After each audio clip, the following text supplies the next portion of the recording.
Weight loss ஜேர்னியில் டே 2. இப்போ வந்து நான் உங்களுக்கு என்ன ஷேர் பண்ண போகிறேன்னா, மார்னிங் வந்து ஒரு சின்ன ஒர்க் அவுட் பண்ணி வெயிட் லாஸ் ட்ரிங்க் குடிச்சிருக்கேன். நம்மளோட பவுடர் வெயிட் லாஸ் ட்ரிங்க்கு ப்ளஸ் டீடாக்ஸ் ட்ரிங்க்ஸ் எல்லாம் குடிச்சதுக்கப்புறம் மார்னிங் பிரேக்ஃபாஸ்ட்டுக்கு ஒரு சூப்பரான ஒரு சப்பாத்தி ரோல் தான் உங்களுக்கு செஞ்சு காமிக்க போகிறேன். ஃபில்லிங்காக இருக்கும், ப்ளஸ் நல்ல எனர்ஜியாக இருக்கும். சின்ன வெங்காயம், தக்காளி, சின்ன வெங்காயம் ஒரு 10 எடுத்துக்கோங்க. தக்காளி 2 வெள்ளைப்பூடு, கொத்தமல்லி போட்டு நல்லா பிளெண்டரில் நல்லா பிளெண்ட் பண்ணி எடுத்துக்கோங்க. அடுப்பில் ஒரு 3 டீஸ்பூன் எண்ணெய் மட்டும் விட்டுட்டு, எண்ணெய் ரொம்ப சேர்க்க வேணாம் வெயிட் லாஸ்க்கு.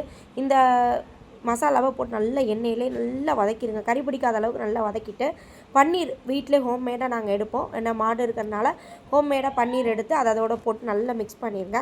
நல்லா லோ ஃப்ளேமில் தண்ணியெல்லாம் ஊற்றக்கூடாது, எண்ணெயும் ஊற்றக்கூடாது, அதுலேயே நல்லா குக் ஆகணும்.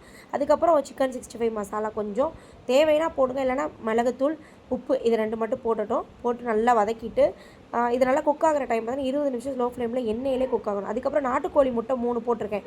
ஏன்னா வந்து இது வீட்டில் எல்லாருக்கும் ரெடி பண்ணுறனால பத்தணும். ப்ளஸ் நாட்டுக்கோழி நல்லா சத்து நிறைந்தது கூட.